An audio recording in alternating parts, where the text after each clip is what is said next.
Hello everyone, welcome to a new video. Tulip ফুলের টিউটোরিয়ালটা আঁকার পর টিউলিপ ফুলেরও রিকোয়েস্ট চলে আসলো, তাই ভাবলাম আগে টিউলিপ ফুলের একটা টিউটোরিয়াল দিয়ে দেই। এখানে আমি বেশ কিছু কালারে টিউলিপ ফুল দেওয়ার চেষ্টা করেছি, আর এক একটা ফুলের শেপ এক এক রকম হয়, তো অনেকগুলো শেপ দেখানোরও চেষ্টা করেছি এখানে।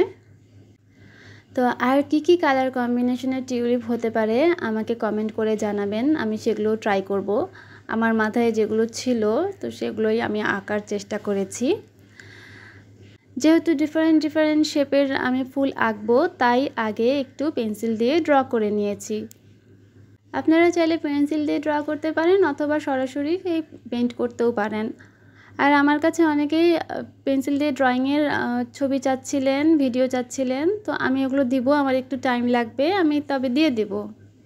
গোলাপি সাদা ফুল আঁকছি, ফুলের শেপগুলো আপনারা লক্ষ্য করবেন ভালো করে, আর কোথায় কিভাবে শেড দিচ্ছি সেগুলোও ভালোভাবে দেখবেন।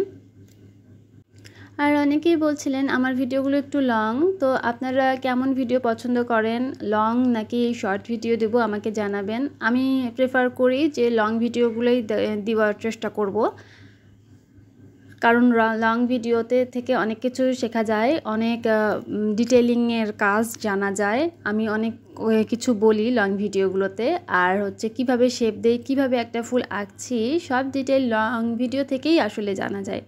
শর্ট ভিডিও থেকে জানার বা দেখার তেমন কিছু থাকে না। যেহেতু এগুলো একটা টিউটোরিয়াল ভিডিও, তো আপনারা একটু চেষ্টা করবেন যে শোনার এবং দেখার আমি কিভাবে কাজ করছি, কিভাবে এক্সপ্লেইন করছি কাজগুলো। আর এখানে আমি অরেঞ্জ আর ইয়েলোর একটা ফুল আঁকছি, তো আমি ইয়েলো কালারের শেড দিচ্ছি একটা ফ্ল্যাট ব্রাশ দিয়ে।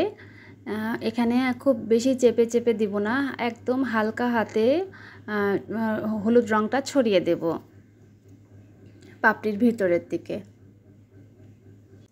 সেম একইভাবে ইয়েলো আর হোয়াইটের একটা শেড দিব, একইভাবে এখানেও আমি সাদা রঙটা হলুদ রঙের পাপড়িতে ছড়িয়ে দেব হালকা হাতে। ফ্ল্যাট ব্রাশ দিয়েই করা যায় এই কাজটা। আমার কাছে একটা প্রশ্ন ছিল যে রেডি রং ব্যবহার করার ফলে শুকানোর পরেও রঙটা আঠালো হয়ে থাকে, চিটচিটে ভাব যেটা সেরকম হয়ে থাকে, তো আমি পার্সোনালি সাজেস্ট করব রেডি রং ইউজ না করার, নিজের রঙটা রেডি করে নেওয়ার। অথবা যদি যারা নিউ আছে তাদের যদি খুব বেশি প্রবলেম হয়, তাহলে তারা ফ্যাব্রিক কালার বা অ্যাক্রামিন কালার যেটা সেটা ইউজ করতে পারেন। সেখানে কোনো মিডিয়াম বা কোনো কিছু ইউজ করার প্রয়োজন হয় না, সরাসরি আপনারা ফ্যাব্রিকে ব্যবহার করতে পারবেন। আর এখন একটা হালকা গোলাপি কালারের ফুল আঁকছি। মানে সবগুলো রঙই আমি রেডি করে নিয়েছি। আর কসমসের যেমন বিভিন্ন রকম কালার হয়, তো টিউলিপেরও সেরকম হয়, সেভাবেই ফুলগুলো কালার কম্বিনেশনে আঁকার চেষ্টা করেছি।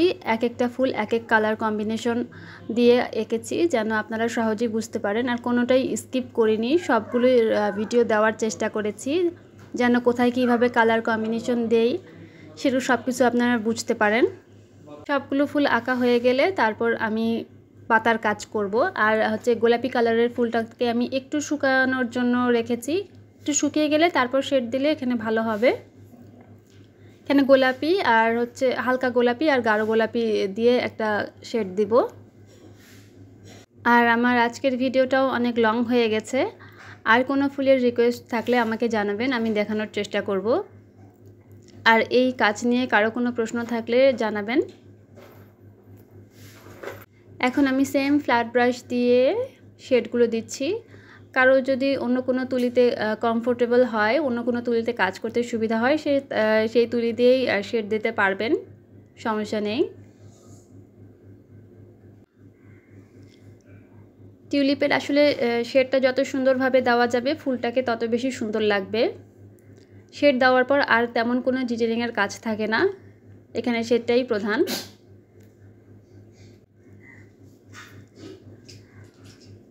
আমি একটু ব্লেন্ড করে দিচ্ছি এটা, তারপর আমি সবুজ কাজগুলো করব, পাতা ডালপালার যে কাজগুলো সেগুলো করব। এখানে সবুজ পাতার কাজ করার জন্য আমি অলিভ গ্রিন আর হোয়াইট কালার কম্বিনেশনে কাজ করেছি। অনেক সময় লাইট গ্রিন আর হচ্ছে হোয়াইট কালার কম্বিনেশনে দিয়েছি। পাতার মধ্যেও একটু ভ্যারাইটি রাখার চেষ্টা করেছি, দেখতে ভালো লাগে।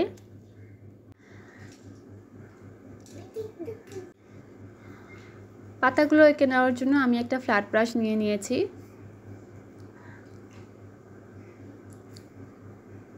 কেউ চাইলে এক কালার রাখতে পারেন, আবার আমার মতো শেড দিয়েও করতে পারেন।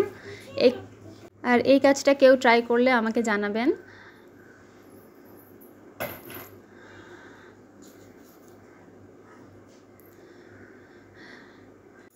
আমি এখানে বিভিন্ন কালারের ফুল অ্যাড করেছি। কেউ যখন ফ্যাব্রিকে, ড্রেসে বা শাড়িতে কাজ করবেন, এক কালারের ফুল দিয়েও করতে পারেন, আবার মাল্টি কালারের রাখতে পারেন। আমাদের এই কাজটা শাড়িতে আর একটা শালে করা হয়েছে, সেখানে ফুলগুলো অনেক বড় বড় করে দেওয়া হয়েছে। আজকেই আমি প্রথম একটু ছোট করে ট্রাই করলাম। সামান্য কিছু ডিটেলিংয়ের কাজ হবে ফুলে। পাতায়ও একইভাবে করব। আমাদের কাজ শেষ টিউলিপ ফুলের, আর এটা হচ্ছে কাজের ফাইনাল লুক। কেমন হলো সবাই জানাবেন। আর কোনো ফুলের রিকোয়েস্ট থাকলে আমাকে কমেন্ট করে জানাবেন, আমি দেখানোর চেষ্টা করব। তো আজ এ পর্যন্তই, টাটা।